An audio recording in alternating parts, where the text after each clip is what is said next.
Salut les prévoyants, salut à tous, j'espère que vous allez bien. Alors aujourd'hui on va parler de cette radio que vous connaissez peut-être pas parce qu'elle n'est pas tellement connue et on va voir aujourd'hui qu'est-ce que ça vaut et pourquoi est-ce que je vous parle de cette radio. Il y a quelques semaines je vous avais fait une vidéo, enfin plusieurs vidéos sur la radio de bivouac parce que je vous avais expliqué que d'après moi une situation d'évacuation, lorsqu'il y a une catastrophe, n'importe quoi, un incendie, une guerre, tout ce que vous voulez, ça va être les mêmes problématiques qu'on va rencontrer lors d'un bivouac. Parce que il va falloir aller d'un point A à un point B, bien souvent assez loin, en étant, on va dire, pas autonome, mais presque. Il va nous falloir des stocks pour tenir plusieurs jours, pour dormir, pour se laver, pour boire, pour manger, bref, voilà, pour tout ça.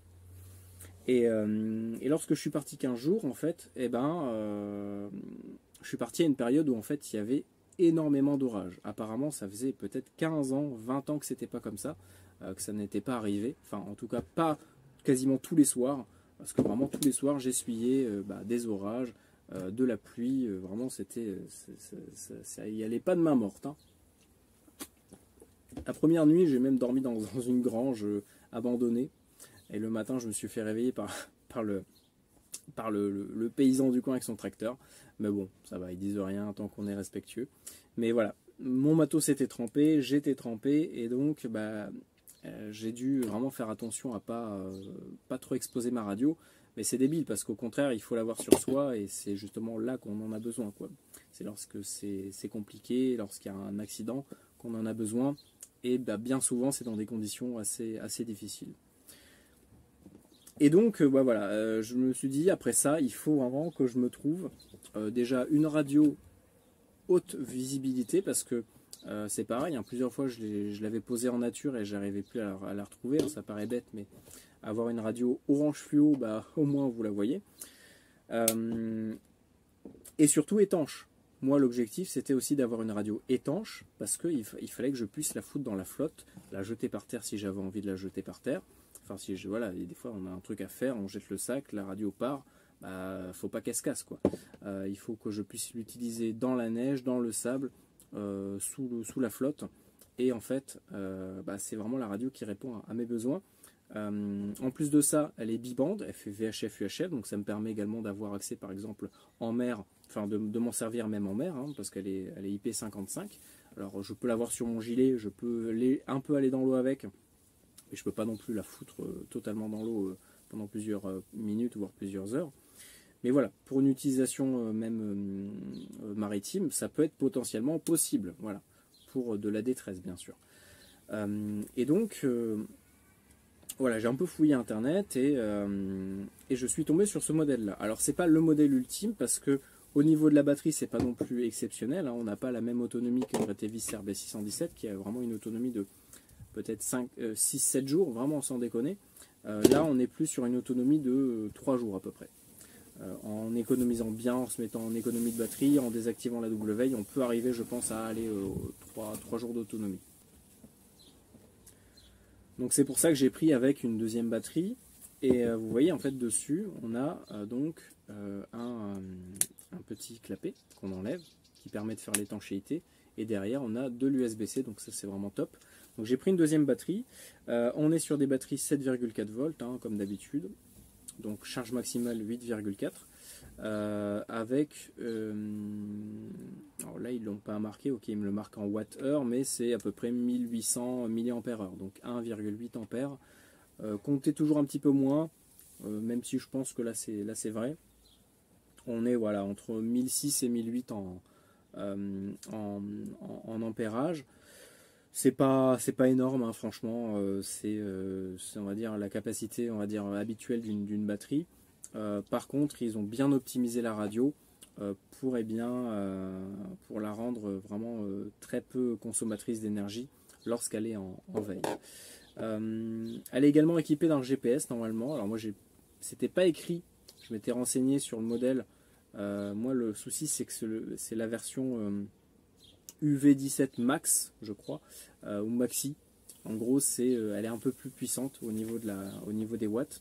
Alors est-ce que c'est vrai ou pas? Apparemment c'est vrai. Mais il faut prendre le modèle UV17 Pro, je crois, ou UV17 Plus, je ne sais plus, l'un des deux.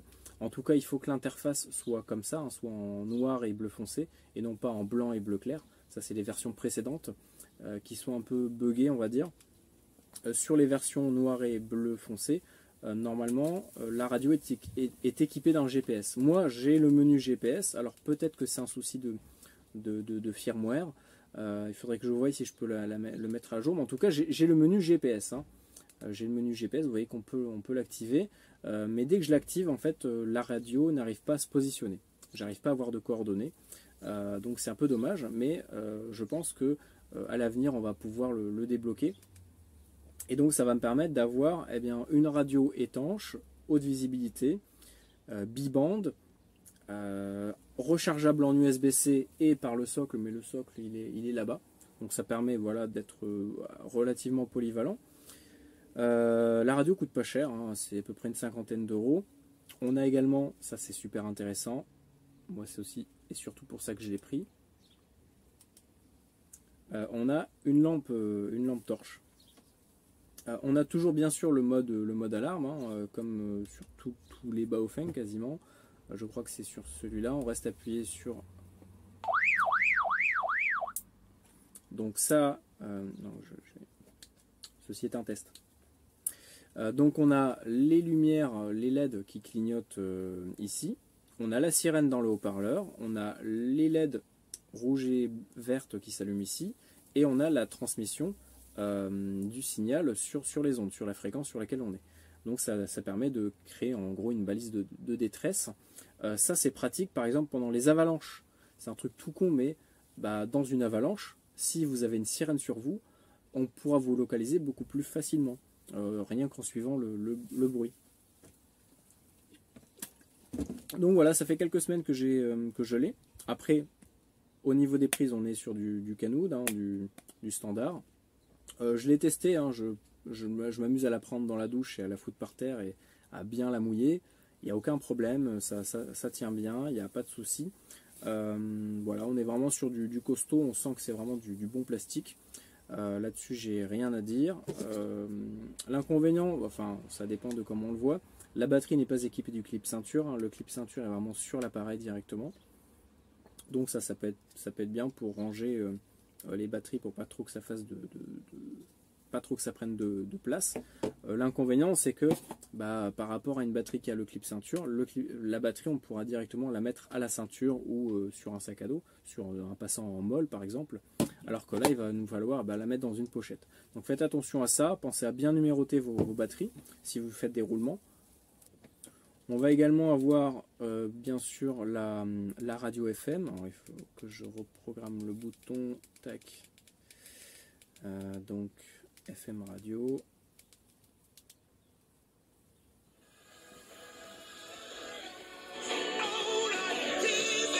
Au niveau du haut-parleur, on est sur du 1 watt. Donc c'est pas non plus énorme, mais c'est amplement suffisant, je trouve. On a également un mode recherche. Donc c'est un peu un close call, mais version chinois. Ça je le testerai, je vous ferai des vidéos sur le Patreon. Hein. Qu'est-ce qu'on a? La radio fait également réception sur la bande aéronautique, donc pour la fréquence de détresse c'est parfait. Et on a également les fréquences SATCOM, etc. Entre 3 et 200 et 400 à peu près. Donc réception AM, hein, bien sûr. On a un petit logo de batterie en haut. À 7 volts, on est à la moitié de l'affichage. On a des raccourcis, on a pour ceux qui veulent voyager en Amérique, on a un raccourci direct avec, vers les fréquences d'alerte météo américaines. Donc là ça s'appelle WX, donc chez nous ça ne sert à rien, mais en Amérique c'est là-dessus que lorsqu'il y a des catastrophes, des tempêtes, n'importe quoi, il y a des diffusions d'alerte. Et vous pouvez activer à l'intérieur la fonction pour que la radio soit en une sorte de double veille sur ces fréquences. Voilà, vraiment qualité pas mal. Moi ça fait plusieurs semaines que je l'ai avec moi, hein, que je la trimballe tout le temps. Par contre elle est quand même relativement lourde, hein, elle fait à peu près 300 grammes, donc c'est un peu plus lourd que les batteries, enfin les radios habituelles. Mais on est sur quelque chose de très solide, on sent que c'est vraiment de la, sans déconner, hein, c'est vraiment de la bonne qualité au niveau du plastique. Ouais, il y a juste ce souci de GPS qui est un peu casse-couille. Au niveau de la programmation, ça s'est fait sans difficulté avec le logiciel Baofeng. Par Chirp, c'est pas encore possible. Peut-être qu'un jour ça sera possible. Il faut que je voie si je peux modifier la puissance parce que moi 10 watts ça m'intéresse pas. Là on est sur je crois 1 watt et demi et 10 watts. Moi je veux pas balancer 10 watts. Ça me bousille trop de batterie. Donc je vais essayer de descendre au maximum la puissance minimale, genre vers 300 milliwatts, 300-400, pour vraiment bien économiser la batterie. C'est amplement suffisant pour communiquer sur 5-6 km en nature, surtout sur des points où il n'y a pas besoin d'avoir de puissance. Et je pense que je vais descendre la radio à 4 watts. Ouais, c'est très bien 4 watts. Parce que là, en fait, on a une toute petite batterie et on va tirer beaucoup d'énergie dessus. Donc c'est pas cohérent en fait. Vous allez vider votre batterie en quelques minutes. Voilà. Voilà donc de ce que je peux dire de cet appareil. Donc moi je trouve que c'est un choix plutôt judicieux par rapport à de la rando. L'autonomie n'est pas dégueulasse, c'est pas non plus exceptionnel, mais c'est amplement suffisant pour voilà, tenir 2-3 jours. Dans tous les cas, c'est de l'USB-C et je recharge avec, alors je crois que non, il n'est pas là, avec mon petit panneau solaire que je mets sur le sac à dos. Donc voilà, j'ai testé, hein, en une après-midi on peut recharger entièrement la batterie avec un panneau solaire qui envoie entre 0,5 et 1 ampère-heure. J'ai mesuré, on verra sur Patreon, on mesurera la conso de charge de la batterie. Voilà, donc radio intéressante, c'est pas non plus exceptionnel. Mais voilà, franchement, elle répond à pas mal de mes besoins, pas à tous, mais déjà à beaucoup. Parce que vraiment, je cherchais une radio que je peux foutre dans le sable, dans l'eau, dans n'importe où, et que j'ai pas à me prendre la tête avec. Voilà, donc après, au niveau du connecteur, on est sur du SMA mâle, donc les mêmes que les Baofeng V5R. Hein. Ça se fait de moins en moins, ce connecteur. D'habitude, on est sur l'opposé, sur le femelle. Bon, c'est leur choix, ça paraît un peu plus solide. Voilà, donc on fera des vidéos complémentaires, enfin je ferai des vidéos complémentaires sur Patreon sur ce modèle-là. Mais en tout cas, ouais, radio intéressante pour ceux qui veulent aller en nature avec une radio pas chère, biband, qui permet d'avoir accès aux fréquences, par exemple au parapente. Donc important, ultra important de l'avoir en montagne. On a également les bulletins météo dessus, le maritime, l'aéronautique, les secours en montagne pour la Haute-Savoie, donc le canal E, et les fréquences aéronautiques, donc le 121.5 par exemple. Et la FM commerciale. Voilà, donc moi je suis parti là-dessus. On testera de toute façon en conditions réelles la radio. Hein. Je partirai en bivouac après l'été. Et puis on verra un peu vraiment ce que ça donne. Peut-être qu'entre-temps, d'autres marques m'auront envoyé des radios. Alors celle-là je l'ai achetée, mais j'attends d'autres radios que je vous testerai, que je vous présenterai prochainement. Voilà, donc n'hésitez pas à poser vos questions, n'hésitez pas à rejoindre le Patreon si vous voulez avoir plus de vidéos sur le matos. Et puis voilà, très bientôt, et puis bonne rando et stay safe.